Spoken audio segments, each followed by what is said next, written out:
let's go ahead. We got Evil today. First of all, we've been watching, hold on, let me introduce the video. Hi YouTube, Explore with us, okay? We don't watch Explore with us like that. I think we have before, but we really watch Evil Body Cam. So this is a little different. Teen kills woman, then goes back for photos. You sick motherfucker. Who raised you? Who raised you? We're going to get into this and see why this creepy ass teen exists. And let's see what happens. Let's watch. It caused the accident. Oh my God. That is not happening. Dad started fighting with us there. Well, it's like you killed somebody, but like they ain't no funny games no more. We have to go back and see that. It's just some people, you look at them and you like, Buddy, but like they ain't no funny games no more. We have to go back and see that. And that's kind of what I remember. He said we have to. It was kind of like excitement. On April 19, He did whatever they said 2023, heavy rocks are said he hurled did. from a passing truck until one smashes into the skull of a 20-year-old woman. But what investigators first assume is a prank gone wrong takes a sinister turn as they uncover the truth behind a cruel act of extreme indifference. Typical teenage boy stuff, right? The following is based on official police records. Just after midnight, deputies in Jefferson County, Colorado respond to assist Broomfield police officers on a remote stretch of roadway where a small yellow car has crashed through a fence and come to rest in an open field. Inside, 20-year-old Alexa Lee Bartell is found deceased, slumped in the driver's seat. It's clear to deputies that something has smashed through her front windshield and into her skull, leaving behind a gaping 7-inch hole in the glass and brain matter splattered across the back seat. The devastating scene leaves her girlfriend Jenna in a state of shock. And put it on the phone. The phone cut off. So I thought her phone was dead. But like her phone kept ringing. Do you mind if I see what time that phone call was? Can you look at it? Oh, okay. According to police, I thought the girlfriend was in the passenger seat and in her fucking head. Oh my God, bro. records, Jenna and Alexa's call abruptly ended at around 10:40 p.m. I have her location, find my friend. Okay. And it went to some same place. I'm sorry, but I sped really fast. She's seen it. Boulder County deputies also respond to the scene, sharing that they were investigating a related incident that occurred 2 miles away. 2 vehicles had been struck by rocks after passing a truck traveling in the opposite direction. One rock shattered a windshield and injured a man's shoulder, while the other smashed into the radiator of the vehicle that had been traveling behind him. What's the point of doing this? Kids skip rocks, like on water. Go to a pond and skip a fucking rock. What do you gain from throwing, like, what is the intent of throwing rocks into people's windshields while they're in it? You have to know that something's going to harm them, either the glass breaking or the object you're throwing. Or just like the pure like shock of something being thrown at you and you like go off the, like, what is the intent? For us to do a full-fledged search for that rock, because I bet you somewhere in that grove of tree. Well, I'm gonna try not to pause so much. It's like an hour coming off the hill. Yeah. So. Oh, she got hit when she was driving, for sure. And it's having so much power. She died on impact, man. Yep. There's no way. Well, I'm thinking the rock came out the back. Oh, somehow. That's why I think it's back there. But with a large area to cover and darkness working against them, it won't be easy to find. Meanwhile, after arriving at the scene, Alexa's mother struggles with the emotional weight of being kept at a distance. We can't right now. I'm very sorry. Yeah. I'm gonna cry. And I understand that, and I do appreciate your request. Just we're trying to preserve the scene so that we can get the best representation for it. So I'm sorry we cannot do that. So. But it's the reason the scene has to be preserved that leaves Alexa's family reeling. Well, we're looking at this as a homicide investigation, to be honest, because of what happened, and we think somebody else intentionally caused the accident. Oh my God. That's the only information I can give right now.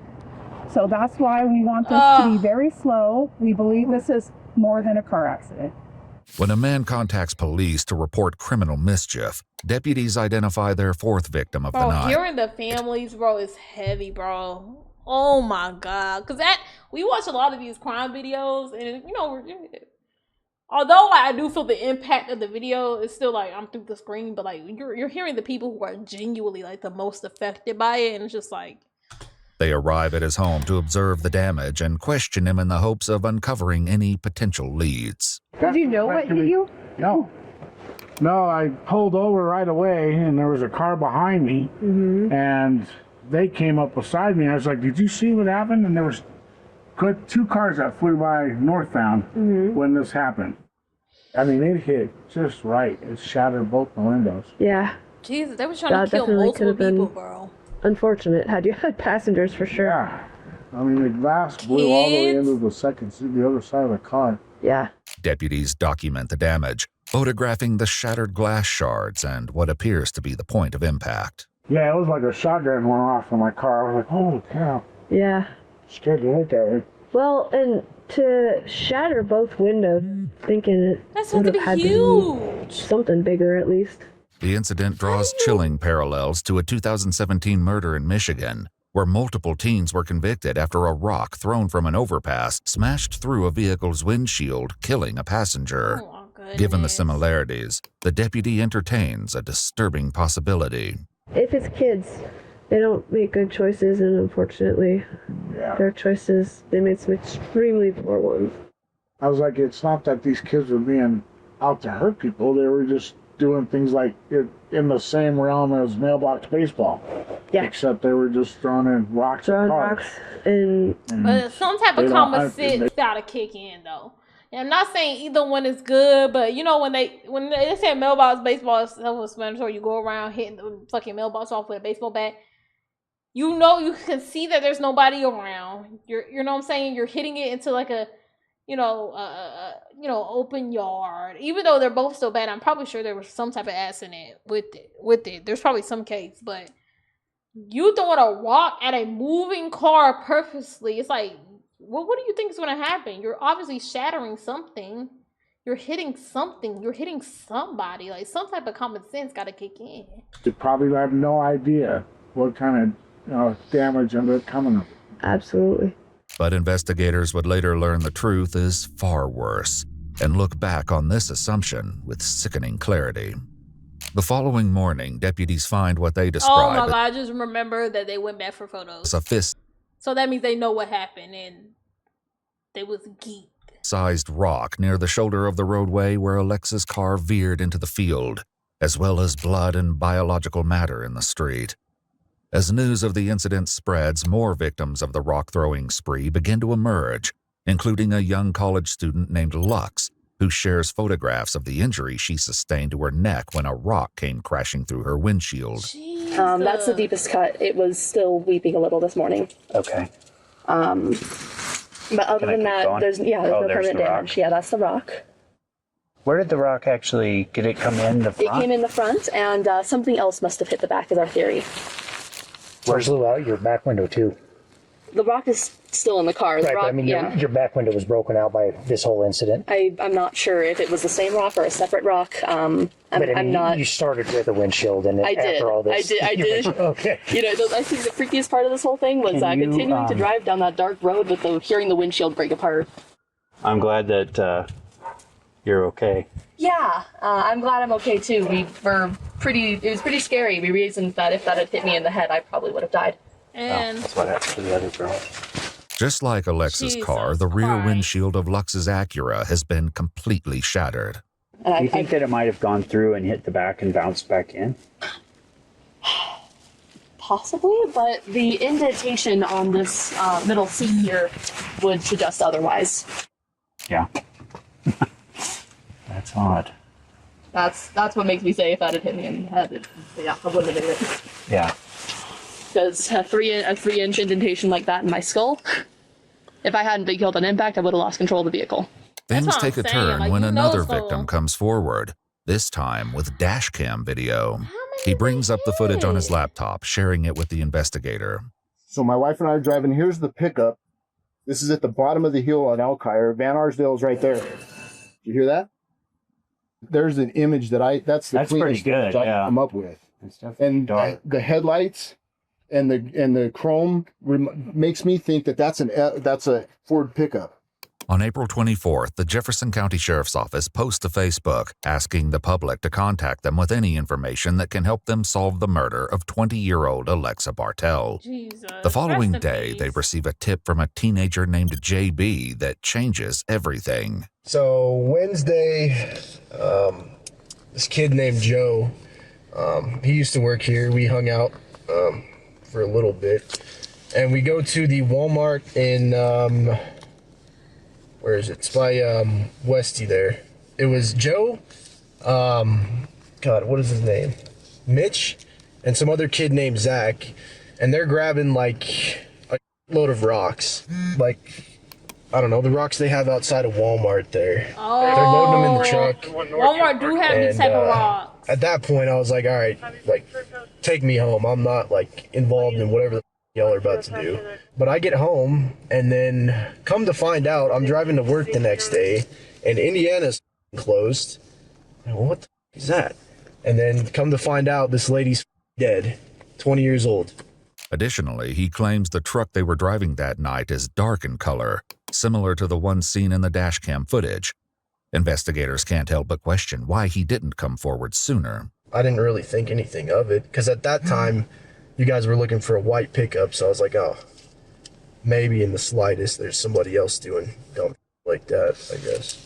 With JB's help, the three teenagers are identified as 18-year-old Joseph Koenig, WJB 18-year-old for Nicholas telling. Mitch Carroll Chick, and 18-year-old Zachary Kwok.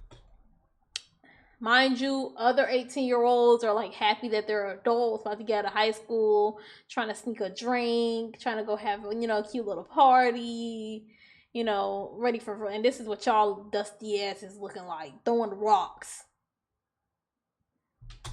According to police records, Mitch's mother owns a black truck. Its license plate was captured on cameras in the area during the time of the attacks. Under cover of night, deputies Ain't you and launch a your mama coordinated car doing operation, converging on each of the three teens' locations. I can hear it ringing. It gets to a point though. Sheriff's Office, yes. We're looking for Mitch, Nick. Yep. Yeah, what can I do for you? Are you go by Mitch or Nick? That's me. We'd like to have a conversation with you. Can I ask what this is about? Yeah. Can you explain what might have gone on the past week? Nothing important. Okay. Did you go out last? He gotta have his hands on his hips to try to give himself a wider stance, so he seems more confident and more that he has more intimidation factor on him. But you don't have that. You look lame. With your friends? I mean, we were out for a bit, but Okay. I put my hands on. That's what happened. Never mind. we were hanging out at my place and I dropped them off. Okay. Well, who you hanging out with? I was with my buddies, Joe and Zach. 18-year-old Mitch agrees to come to the station for a longer conversation in what will prove to be the smoothest encounter with any of the three teens. If they already at your Deputies house, follow they him know. inside as he grabs his jacket and shoes, leaving his parents stunned and confused. Once they learn their son is under investigation, they voluntarily hand over the keys to their truck. Questions? Well, there's a ton going on in my head right now. Obviously, there's concern, worry. Absolutely. I hope to God that this goes nowhere. I think that's a normal reaction. Absolutely. You raised the weirdo. I don't know. Mitch is then placed in handcuffs outside and led to a waiting cruiser. With one suspect down and two to go, deputies knock on the door of 18-year-old Joseph Koenig, but his arrest won't come as easily. Deputies quickly learn that to reach Joe, they first have to get through his father. Hey, Sheriff's Office. Hi, sir. Are you Mark? Yeah. Mark, I'm investigator with the Sheriff's Office. Do you mind if we speak with you for just a couple minutes? Yeah, what's it regarding? I was hoping to speak with Joseph, actually. Is he No, the home? ass dog. Yeah, he's upstairs. Okay. We do need to talk to him tonight. Can we grab him, or What's it bring down here. regarding? It's regarding an incident that we're investigating. What's that incident? What happened? It's an ongoing investigation, and I do need to talk to Joseph about it. Mark heads inside and returns with Joe moments later. Hey, Joseph. I'm investigator Kim at the sheriff's office. How's it going? How's it going? Good, thanks. Hey, we were hoping you could come chat with us for a little bit. We have some questions for you regarding an incident that we're investigating. Yeah, sure. I'm gonna talk. Sounds good. Do you have, like, ID on you, a phone, stuff like that, whatever you need? I can go grab my wallet upstairs. Okay. While Joe goes back inside for his wallet, Mark gets clarification on where they plan to take his son. After a long, tense silence, Mark abruptly turns into the house and shuts the door behind him. I should not have let you go back in. I'm so stupid. What's that? Probably reaching out to the third kid. He's letting his buddies know. He put his phone in his pocket. Okay. He's talking to his dad. Mark returns to the porch with a new plan, but when the deputies reject it, the encounter takes a shocking turn. I'm thinking it might be better. I mean, you guys tell me, but I'd rather just get an appointment and bring him down tomorrow. We do need to talk to him tonight. It's imperative. Are you gonna arrest him or something? I mean, how are you gonna physically coerce him to go down there? Well, I do need to talk to him right now. Okay. Well, then And I'm just saying Then no. do me a favor, at least have him come out here and talk to me right here. Okay. No, I don't think so. If you want to talk to him, we can do it tomorrow. Or we can make an appointment. I do need to talk to him right now. It's imperative. At least let him make that decision for me. Okay. Then I'm gonna have you step out here. We're gonna hold this house. So go ahead and step out here. You're gonna do what? We need to hold the house. Dad, Sergeant McFly with us here. Sir, my name's Sergeant Payne. Knock it off. Okay, we're done. Outside. Trying to be big and bad. You go to jail for obstruction. Yeah, hey, I'll make sure that car's good. I can at least get a shirt on. Nope, too late. You lost. Joe and his father are each taken away. And that's how you gonna get your son. Any warning text Joe may have sent is already too late for his friend Mitch. As for 18-year-old Zach, it isn't until several hours later that they arrive at his house, hopeful he has not already been tipped off to their operation. The ring cam up on your And right. I'm just sorry. Can we just point out? Look at these nice ass houses we've all walked up to, bro. Every single one of these kids, bro. Nice ass houses. A parent in the home. Just, you could tell they're well taken care of in the house, at least, you know, physically and financially. And look at what they're out doing, bro. Oh my, like, look at the, like. And there, and that one, we got that one up there too. Right behind you. Open the door. Sheriff's office. Door. Open the door. Hey. Right here. What is happening? Stand right here for me, okay? We'll explain it. We need to speak with him. Okay? We've got an investigation going on where he's involved. We need to speak with him, okay? So he's gonna be coming with us. Do you have a phone inside? With you? Do you have a phone inside? Can he grab it for you? And a shirt for you? And a shirt for you? Just wait here. Wait. Coming with you, why? Yeah, he's coming with us. He's a subject in an investigation. He's going with us to headquarters to be interviewed. For what? So We can explain it to you there. We need shoes for him, shirt for him, and we need phone for him, please. So he can contact you and do all that stuff. Stay here. Dude, let's stand here. He's going to stay right here with me. Okay? Sir, I understand. No rich crackheads. Oh, all the rich people are on the hardest drugs. All the rich people are on the hardest drugs, okay? Okay? I wasn't even gonna make the joke. I wasn't even gonna make the joke, bro. I wasn't even gonna make the joke. Just know that they're always on something 50 million times worse. If you know what I'm saying, you know what I'm saying. Just stay right here. Authorizing this. What's that? Do you have paperwork authorizing this? We have an ongoing investigation. He's coming with us. We have that, but He's staying right here with us. I understand you have that, but when you come to someone's house, you usually have. Not always, no, because this is a fresh pursuit case. Okay, this is the one we've been working on for 6 solid days right now, and we haven't stopped. So this is an arrest that we're making on top of that investigation. It's an ongoing investigation. We need to talk to him down at headquarters. You know what it's gonna be about? Go ahead and put your hands out of your pockets for me real quick. You have anything on you I need to know about? No. Okay, just keep them down at your side then for me. Zach's parents collect a shirt, hoodie, and pair of shoes for him to wear. Before deputies take him away, his father delivers a stern command. Listen to me. I don't know what this is about. You don't say a word to anybody. The only word you know is lawyer. Period. Sir. Period. Sir. Should have been teaching your fucking kids some common fucking sense so we wouldn't even be in this fucking situation. Lawyer. Sir. Thank you, sir. What the f is this? Why is all of this happening? We can explain it later. Come on with us. Come down here. Follow them. When are you guys taking him down? Yeah. Okay. With all 3 teenagers in custody, investigators begin the challenging work of piecing together what happened the night Alexa was murdered. Joseph? What's going on? Is it okay if I call you Joe, or what do you prefer? Joe's cool. Joe's cool? Yeah. After confirming his identity, investigators read Joe his Miranda rights. Now, do you understand each of these rights? I explained them to you, right? Look, shaking And like a having bug. you create some mind, do you wish to talk to me now Oh my god. about the throwing rocks at the cars? I'd prefer to have a lawyer with me. Okay. Just, I don't like talking to law enforcement because I don't really know what I'm talking about, but. Okay. No, I mean, that's absolutely your right. Oh my god, Joe he's is sick left to his nap in stomach. peace, forcing investigators to turn to Mitch and Zach for answers. He's sick to his stomach. After his Miranda rights are read, Mitch agrees to explain what happened that night, but first, they give him the opportunity to ask a question of his own. I'm just kind of wondering, just kind of how this all connects back to us. Okay. Well, why don't you tell me kind of what your role is, right? So we start at the beginning of the event and then tell me. Answer the question with a question. Just like everything that happened.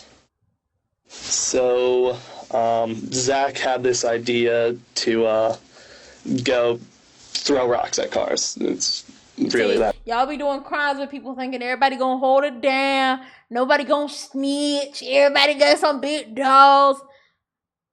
I'm trying to tell you, every single one of them niggas you think that's holding it down is squealing.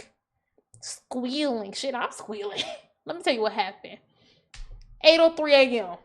I walk outside. It was about 8:02 when I said, oh, I need to go outside. So at 8:03 I exited the house. Y'all better stop doing dumb shit thinking y'all not finna get caught or the people gonna hold it down. Simple. So, Joe was driving my truck. I was in the passenger seat, and then Zach was in the back seat.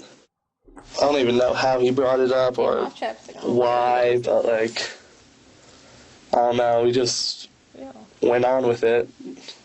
We were stupid and bored. Really shouldn't have, but we did, so. Okay. Tell me a little bit about Zach. I met him pretty recently. Like, I'd say probably my first interaction with him was like a month ago. We met up via a mutual friend at the Grizzly Rose. Mm-hmm. So that's kind of how we met him. And then, I don't know, I'd say like a week ago is probably when we started like really hanging out with him. Maybe a bit less. An investigator sits down with Zach in hopes of learning more about him and corroborating Mitch's account. But the interview quickly gets off Yeah, on you know what? I might ask for some food first just so I eat swell, but just know I was gonna tell y'all anyway. I was gonna tell y'all anyway. the wrong foot. So you just turned 18, right? Yes. Do they always have investigators, or what's your title? Yes. Your title's investigator? It is. Are you guys always working at 2:36 in the morning? Only when we have to. We are... No shade, like, do you think, like, emergency services and, like, do y'all all think, like, at 5 o'clock every job shuts down? Like, some people are waking up to go to work at that time, okay? Some jobs run 24/7 if they need to. Interviewing concerning a homicide. Before you ask any questions, you must understand your rights. And you agree to talk to me now and answer questions? Sure. You ain't listen to shit your daddy said. That's why you in this position now, just hard-headed. Your daddy said, listen, you shithead. Lawyer is the only word you know. And you said, well, I would love to talk to you. Homicide? Mm-hmm. You think I killed somebody? I don't know. I don't have the answers yet. I've been piecing this together for a very long time now. And I know you're involved. To what degree you're involved, I don't know. And that's why I want to have this involved in what? Okay. So let's start there. Like, you get woken up at 2 o'clock in the morning. What do you think this is about? I have no idea, dude. No idea. Okay.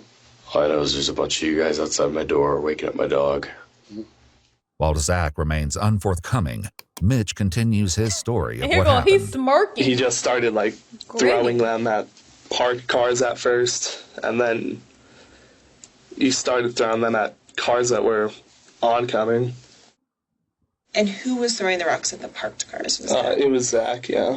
Okay. He was, for the most part, the only one doing it. Okay, for the most part. So who else was doing it? I'm not gonna lie, I threw one, but I completely missed, so... Oh, yeah? I just didn't feel right about it. Yeah, you just missed. Like, it's something that I've never done before. I didn't feel right doing it. But when Zach is asked what he was doing that same night, he claims he was sick and at home watching television. I finished Rick and Morty. I never made it past the second season, but all right. Tell me the name of the character. Rick and Morty? What? Like one of them. The little guy who looks like a breadstick. I have no idea. It's the pickled Rick that I always thought was amusing. But I was trying to bull you. I was trying to like see if you're lying to me or not. I told you at the beginning, I don't want to lie to you. I'm not here to lie to you. And I know you're not here to lie to me too, right? And hi, Dustin. I just want to understand what happened. And I know you were there, and I know you can tell me you're there, and I know you weren't sick. Hey! You know I wasn't sick. How do you know that? I'm not going to answer your questions unless you answer mine. That's all. I'm trying to help you out here, man. No, you're not. No, you're not. Meanwhile, Mitch continues, sharing that he was in the passenger seat. Joe was driving, and Zach was sitting in the back. It was then, he explains, that Zach took things too far. While we were going down, I heard Zach roll his window down, and I kind of said to him, like, are you really going to, like, throw it at someone coming towards us, someone moving? And he didn't really say anything to that. And did he? Yeah. He threw, like, 4 or 5 while we were on 93. I don't know if he hit a car each time. Okay. Did he throw 4 or 5 all at one car, or was that? That was spread out. Okay. What were you guys doing while he was doing that? Me and Joe were kind of just, like, we weren't really talking. We were just kind of, like, exchanging glances. It was just kind of, like, confusion, I guess. Still locked in a stalemate with Zach, the investigator seems to lose his patience, you need to stop. finally divulging a clue. You're going to have to help me out a little bit, man. What time did Mitch pick you up? Mitch, K. You know which Mitch. I'm helping you out. You help me out. We're not going to play this game all night. We're not. Either you start answering questions or you can make that look on your face and we just move on. I don't know. I met Mitch like a month ago. Okay. Did you guys talk about, what'd you talk about? Going anywhere, doing anything, just chilling? Or? Cars and sex. Typical teenage boy stuff, right? Yeah. Zach admits he knows very little. Y'all don't get no pussy, bro. Y'all don't get no pussy, bro. Like, y'all must have been talking about y'all jacking each other off, because I know y'all get no pussy. Y'all don't get no pussy, bro. Come on. Be for real. Y'all talking about the hypothetical sense, not experiences. Little about Mitch, and the only thing he knows about Joe is his last name. What else you know about him? I mean, anything would be helpful. You don't already have him? I don't have any answers. No? You didn't get anything from Dumb and Dumber? So what does that make you, dumbass? Have you met the two? Are they just, like, not smart, or they make bad decisions, or? I think probably both, but I think Joe's actually a little slow. As Mitch continues, he claims that Zach threw every single rock he collected until there was only one. You hang with them niggas though. That's your crew. That's your group. You dumb is. D. Remaining, and Alexa Bartel's small yellow car came into view. It was at that point that he threw the final rock he had. I know he was talking about, but I'm not gonna make any guesses. But I'm pretty sure he's like the only like Asian nigga on there. The windshield. The buff like football play. Were they football players? That buff nigga. And. But he don't really know. Think about it. That was. How did you know that it hit the windshield? I went back later and I saw that the windshield, there's like pieces of glass all over the road, and I don't know, I just had a gut feeling. But a gut feeling doesn't quite explain his knowledge of this detail, and it won't be long before he shares the horrifying truth behind it. How long were you going to let that kind of activity go on in your truck?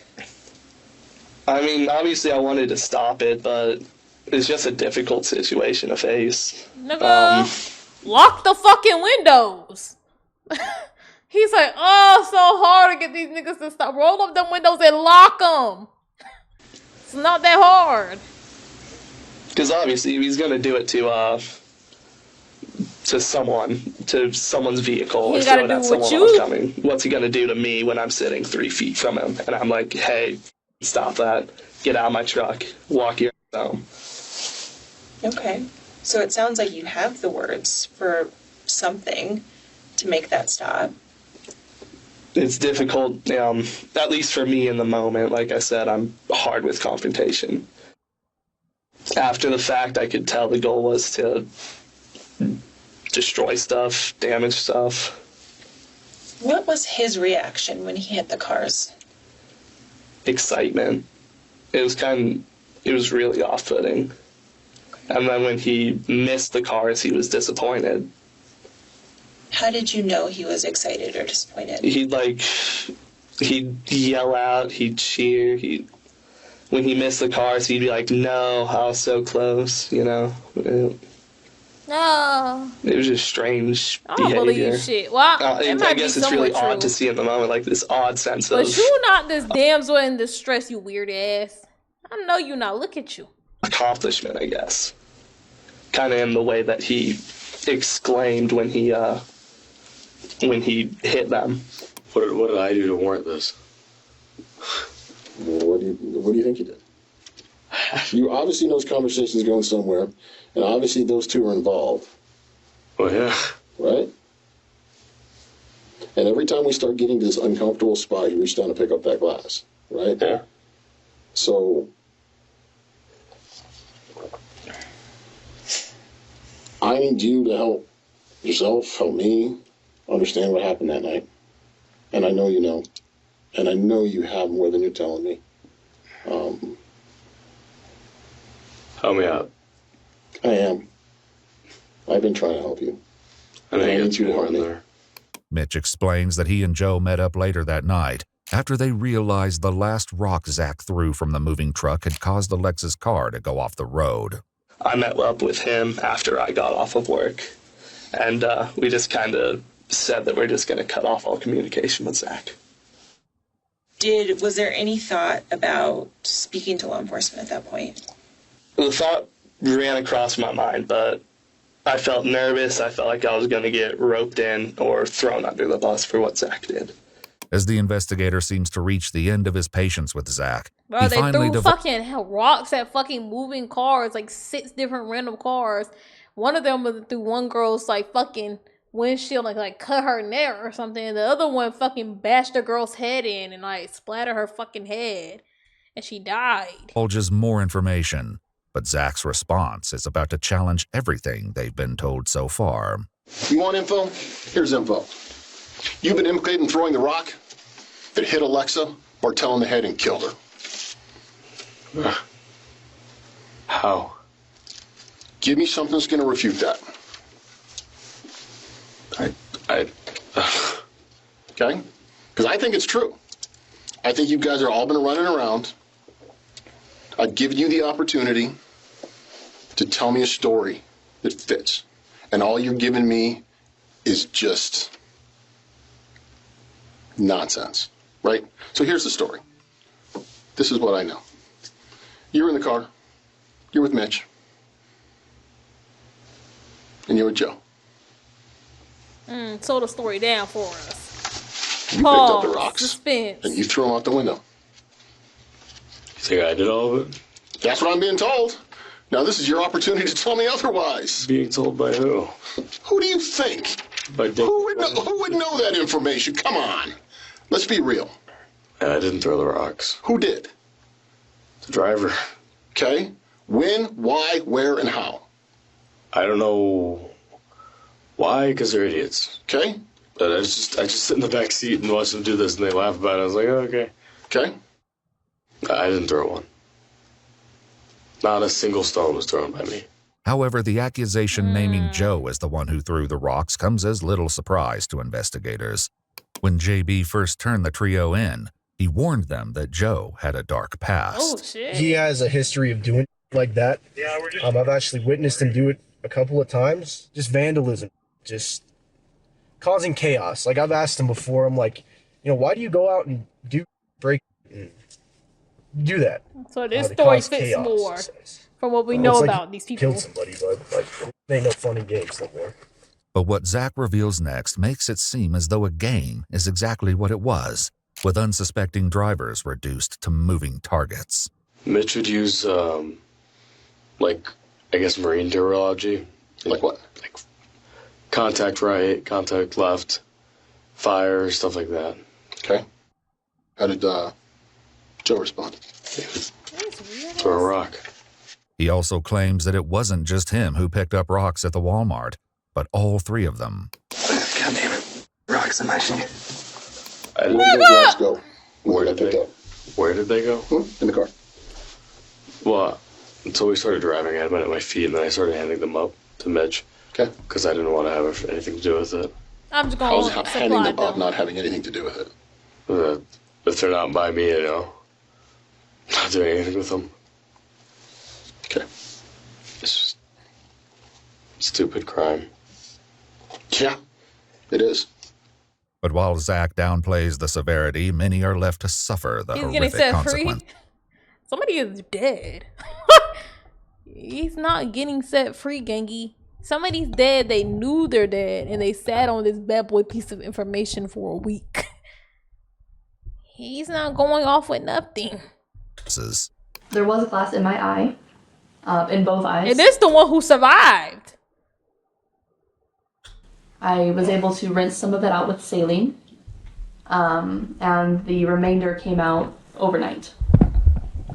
Like there was some glass in my eye crusties this morning. Now that Mitch is committed to his version of events, investigators prepare to push back, armed with evidence he doesn't yet know they have. Is Joe your best friend? Yeah, I'd consider him so. Those two are like this. Okay. Has there been any other incidents where there's been damage to other people's property? Like mailbox baseball, throwing little things at cars, throwing other things, paintball, I don't know, baseballs through windows? No, nothing like that. Okay. Would it surprise you if Joe was doing stuff like that? It probably would, yeah. Okay. Oh, it would? I like to think I know him pretty well. Okay. So you said it probably would. Why just probably? I mean, obviously I'm not with him 24/7, so I don't know what he does when we're not hanging out, but I wouldn't imagine. He's nodding his head yes. He's like... Yeah. Okay.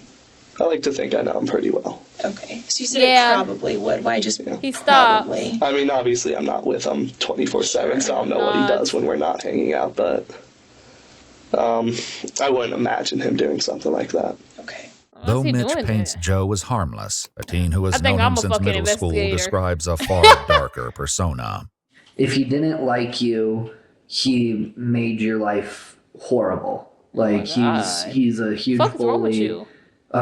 Has no feelings of remorse towards anything that he does that affects other people, He had a history of even throwing rocks when the houses were still getting built.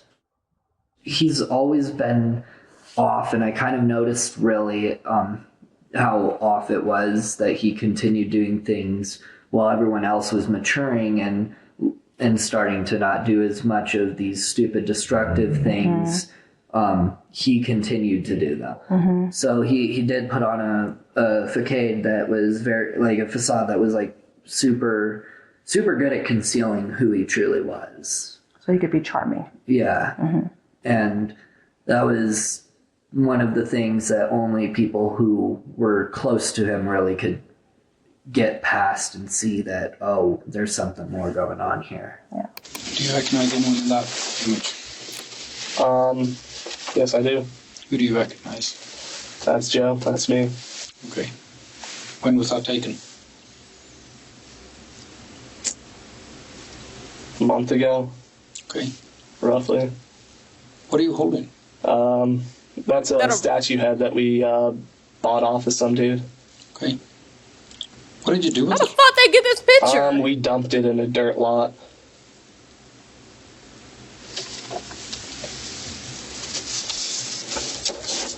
How the fuck they get the? I ain't gonna lie, these detectives on they shit. How the fuck y'all get these pictures? When I blow it up, it doesn't print very well. But do you recognize any vehicles in that picture? Molly. That looks a lot like my Dodge. Is there anywhere else that you got rid of that statue head? I didn't really want to throw Joe under the bus like this, but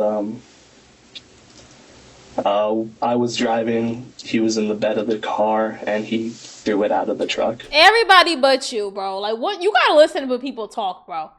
They always are a part of something, but everybody but them, though. Like, yeah, I mean, I was there, but I didn't do anything. Or, yeah, I didn't, like, and there's, like, ways to, like, you know what I'm saying? Like, you know, like, well, I didn't really, I mean, I did, you know, I was there, and I was, like, kind of encouraging a little bit, but then I was like, oh, fuck, no, these people were, no, like, it's like always everybody else. Like, oh, I was just driving, and they did it. They threw everybody else but you. It was in, that truck. Okay. So, a couple of things we've figured out in the last few minutes is you adamantly told us from the very beginning that neither you nor Joe have ever done anything like this, would never do anything like this. And this was all Zach, because you would never want to damage someone's property. Right? Yeah. And yet a month ago, without Zach's involvement, before you even knew Zach, you were throwing things much bigger at cars. That's correct, yeah. So why should we believe this is Zach? You have no reason to. So why lie to us? Why are we playing this game? I want to cover for my friend, obviously. Like I'm not gonna lie, if I'm in this room, I'm already assuming you got everything on me. If I know I committed a crime, like I know, and I'm already in this room, I'm already like, you shouldn't even know my name, don't commit crimes, but you shouldn't even know my name. Like, I shouldn't even be at a police station. If I'm already in this investigation room, oh, fuck. They know more than I already. Said he's the closest person I have. The lady is dead. Time for covering your friend is well gone. Well gone. The family don't have a daughter. But Zach's callous description of the moment of Alexa's death does little to show remorse. It was big. You ever heard of rail guns before? Mm-hmm. It sounded like something like that, like a rail gun hitting concrete at 1,500 miles an hour. And then after we're driving away, and they said some stuff, and never leaves us. Oh my God. Blood brothers now type. This is him. I was like, okay. What did you do last adds summer, another bro? layer of cruelty. I know what you did last summer. We turned around, and then we saw it, and then we turned around again, and it was on the side of the road. And I remember Zach did take a picture of it while it was down in the ditch, while we were still moving. Why'd you take a picture of it? Why'd I take a picture of it? Because I thought they would want it. Who? Mr. Joe. According to Zach, he deleted the memento soon after. Despite seeing the devastation they caused, none of the teens attempted to check on Alexa's well-being or call law enforcement for help. What speed were you doing when you went by this? Like for the first time, let's say. The first time, we were probably going closer to 80. Okay, and the second time? And then when we circled back, we were doing 60. And then when we circled back again, we were doing 50, so Zach could take a photo. Okay, so the 80 was when you threw the rock? That is correct, yes. Okay. Mitch is given the chance to amend his account, but he stands firm that Zach threw the rock, which ultimately killed Alexa Bartel. That story will change, however, once he realizes he may be facing life behind bars. What do you think should happen from here? I'm not sure. I'm probably going to end up in jail. So you think you should go to jail? What I did was just damage property, but we took it a step too far, targeting people who were driving that night. I do feel guilty for it. No, you don't. Even though the rock that I didn't throw was the fatal one, I encouraged throwing rocks throughout the night, so I do feel a hint of guilt for it. Zach is asked a similar question, but his answer shows little regard for the gravity of the situation. I was thinking through it, and I reckoned I'd get, at least a little bit of jail time, which my little can't do. Hell. You know why I don't think he threw the rocks? It's because he thinks he can get away with it. That's why he's so calm about it, because he genuinely in his head, he believes, but them niggas threw the rocks. You know what I'm saying? Like, genuinely in his head, he believes, but them niggas threw the rocks. Like, you know what I'm saying? Like, why the fuck would I do that? He's supposed to, I'll probably get a little jail time because I was riding with them niggas, but it's like, you know what I'm saying? Like, they threw the rocks. Like, they the one was hitting people. They the one who ended up killing that girl. That's what he thinks in his mind. He doesn't think his role was too significant for people to care. But it's like, nigga, no, nigga. I want the same sentence for all of you. That's why I didn't come to you guys. Fair. I can respect that, and that's the truth. Right. I don't feel like having dudes putting their in my for, alternative. It seems as though Mitch equally fails to fully grasp the consequences. So, what does this look like punishment-wise? Oh, punishment's so far down the road. Like, who knows? So, like, by the time this goes to court, it's like a year later. Like, this isn't going to court anytime soon. I need to run this by you. I'm in the delayed entry program. Okay. So I'm training to be a Marine. Oh, nigga, you're not going I shipped to boot camp in July. Is this going to at all affect that? 100% it will. You will not be going to boot camp in July. All right. After this, you're just going to drop me off and, if you contact me, I have to respond within. Yeah, he's like, oh, I was just in the back seat. You know what I'm saying? Yeah, like, I took the picture, but it's like, they told me to take the picture. Like, the role he was trying to play in the beginning, like, oh, Joe did it all. I was just driving and I didn't want to speak up. It's the role that the nigga in the back seat took, but he think he don't deserve no punishment. Cause like them niggas did it. Like, no. For much time. What do you say? If you contact me, I have to respond within however much time. Drop me off. We're going to boot camp in July. All right. After this you're just going to drop me off and, nigga, you're not going home. If you contact me, I have to respond within however much time. You're going to jail? I am going to jail tonight. Yeah. So, how long, just for the night, or how long will that be? Oh my god. Oh my god, these niggas low-key think this is a game for real. These niggas really think this is the game. Oh my god, you're going to jail. How long will you be there? Until the judge gives you your shit. Until the judge decides what to do with your ass. Like, he think it's GTA for real. This question and the answer that soon follows will push Mitch Niggas toward is still sitting in jail waiting for their time in court. a critical decision about his own future. For now, Zach makes one final plea to detectives. We'll be right back with you, all right? I want to make it very clear that I did not. You should have called your lawyer like your daddy said. Now, you might have could have got less time if you called your lawyer like your daddy said. You don't listen. That's why you was in the back seat in the first damn place. Yo, that girl. I did not throw that rock. I don't know what they told you. I don't know what you think happened. I did not throw that rock. Okay. As we're talking, and we were talking about Alexa, I heard a lot about you being worried about getting blamed, being in trouble, right? I didn't hear a single word about being worried about her. So there is a subset of first-degree murder that says you have an extreme indifference to human life. And that is exactly what you guys demonstrated tonight. So at this point, you are under arrest for first-degree murder. You're going to be booked into jail. And you're going to have an opportunity to get to serve the charges. And this is not a bailable offense. Okay? Do you have any questions for me? No? That's good. Yes or no? Anything. All right. Do me a favor, stand up. That down there. Face the wall. As for Joe, he's These roused from niggas dead ass think this shit is a game, bro. Oh my god, this is not a game. This is real life. Holy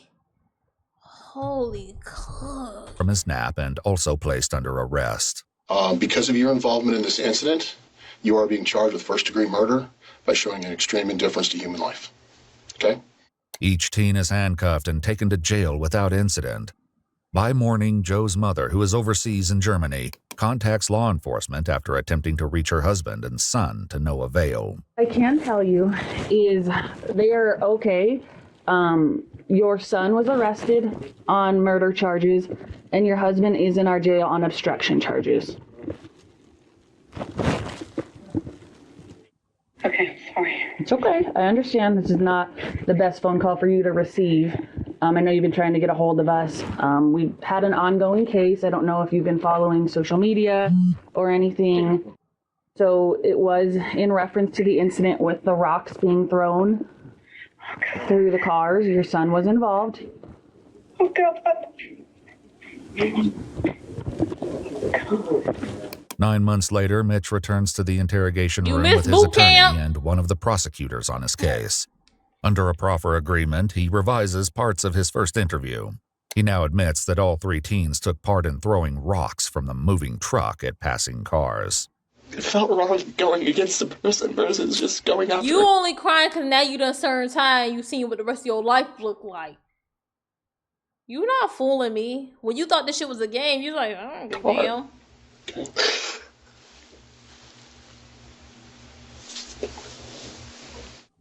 So you understood that there were consequences of a person being impacted by the rocks. I understood there were consequences about everything, but a person getting hurt isn't something that you can repair. But he still refuses to change one key part of the story. The prosecutor reads aloud communication they received from his attorneys. Mr. Karolczyk was not honest in his interview about who threw the rock that killed Alexa. In his interview, he stated it was Mr. Kwok who threw the rock. Mr. Kwok states in his interview that it was Mr. Koenig that threw the rock. Mr. Karolczyk was trying to protect Mr. Koenig for reasons that we will be able to explain. But Mr. Karolczyk has been very clear with us, meaning your attorneys, from the beginning that it was Mr. Koenig who threw the rock that caused the death of Alexa. I said at the point when I was arrested, there was a hole in my memory. Because when you go through something traumatic, you try to block it out. You killed somebody's daughter. A family is literally suffering because of your bum ass. When you go through something traumatic, you cause the trauma. You actually caused everybody's trauma. I had 9 months to think about that day. All you're sad is about because you realizing now your life is on a whole different path. You about to piss me off, bro. Because now you done sat in that jail for 9 fucking months, that prison for 9 fucking months. And you were like, damn, I could have still been outside. Damn, I could have went to the boot camp. Damn, I could have been making money. Damn, I could probably find a marriage by now. Damn, I probably could have finally lost my virginity. You thinking about all that life you done missed and how much life you're about to miss. That's what you're thinking about. That's what you're thinking about. Because when you thought those things were still like an option, like, oh, I'm still be good for boot camp, right? You weren't remorseful. You weren't sad. You weren't upset that you just took a life. You didn't care about this poor young lady. 9 months. And I can tell you with confidence that I do believe it was Zach. Mitch explains that once the news came out about Alexa's death, he and Joe met up in person to get their story straight. Joe was talking about how he had done research on prior cases where rocks had been thrown at moving vehicles. And he was saying it was a 50-50 chance that we were going to get caught and that we shouldn't talk to the cops. And no matter what, we would be fine because we didn't throw the rock that killed Alexa. So on the night that we were arrested, I did want to shift all the blame towards Zach. Why? To protect myself and to protect Joe at the time. Why would you try to protect somebody else? Because at the time he was my closest friend. Then what happened? Well, after the fact, I realized I was stupid. Because no matter what, they don't care what happens to me. So I shouldn't give a what happens to them. Who is the they in that sentence? After we all got arrested, Joe and Zach don't care what's going to happen to me. And I shouldn't care what's going to happen to them. I should stop trying to protect them. Stop trying to protect Joe. You didn't protect Zach. You said he did the murder. But given yet another opportunity to come clean, he fails to follow through. I can't think about that moment without thinking about what had happened. Oh, please. I don't want to think about what had happened. None of us do. But yet we're here. You're not the only one that relives that night. I wish I could remember, but I can't. You remember, you know. I will regret that night for the rest of my life. I'll regret all previous nights that we did that for the rest of my life. God damn it, I can't change that now. In May of 2024, Mitch and Zach each accepted plea deals, agreeing to testify at Joe's trial in exchange for prosecutors dropping multiple charges, including first-degree murder. At Joe's trial, when asked who threw the rock that killed Alexa Bartell, Mitch confidently stated Joe Koenig. Oh, now you remember. This admission reframes. When they said, "Hey, you want to get out a little bit earlier? You want us to drop some charges? Do you remember who?" You said, "Oh yeah, I remember." Now you remember everything he earlier said about Zach, casting the vivid descriptions of his friend in a far darker light. He'd yell out, he'd cheer, when he missed the cars, he'd be like, "No, I was so close." Like this odd sense of accomplishment, I guess. Kind of in the way that he exclaimed at his house. Oh, hopeful he has not already been tipped off to their operation. I accidentally hit my keyboard. Let me go back. We was like right here. He'd cheer, we was right here. When he missed the cars, he'd be like, "No, I was so close." Like this odd sense of accomplishment, I guess. Kind of in the way that he exclaimed when he hit them. It was kind of like excitement. Nicholas Mitch Carroll Chick pleaded guilty to second-degree murder and attempted first-degree murder with extreme indifference, along with a violent crime sentence enhancer for causing death or serious bodily injury. He received a cumulative sentence of 45 years in prison. Zachary Kwok pleaded guilty to first-degree assault with extreme indifference, second-degree assault causing injury with a deadly weapon, and attempted second-degree assault causing injury with a deadly weapon. He received an aggregate sentence of 32 years in prison. Following his jury trial, Joseph Koenig was found guilty of first-degree murder with extreme indifference for the death of 20-year-old Alexa Lee Bartell, 5 counts of attempted first-degree murder with extreme indifference, 1 count of reckless endangerment, look at that 3 rap counts sheet. of third-degree assault for knowing or recklessly causing injury, 6 counts of attempted third-degree assault knowingly or recklessly causing injury, 1 count of attempted second-degree murder, and 2 counts of attempted reckless manslaughter. He was sentenced to life in prison without the possibility of parole, plus an additional 60 years. As for Joe's father, we're unable to confirm whether Mark Koenig was formally charged with obstruction or sentenced. According to a Facebook post, Alexa's mother Kelly continues to celebrate her daughter's life by supporting and raising funds for the causes she loved the most. She writes, "We're choosing to focus on honoring her the way she lived, with kindness, love, and a whole lot of fun." If you'd like to see select new videos early and help us keep uncovering case files, rest in peace to Alexa, bro. Them kids, bro, genuinely, they literally weren't living here with us, bro. Reality was not something they were tapped into. Cause I think, at least because we didn't hear from the murderer, that one who actually did the murder directly, but the two who didn't throw the killing rock, you could tell that they are just not in tune with the world, because they genuinely believe, like, oh, I ain't kill her though. You know what I'm saying? I did everything else, but I didn't kill her. Like, that wasn't my rock. I just threw the rock beside it. But that's sad, bro. I have nothing else to say. It was a long video. W video, bro. W video.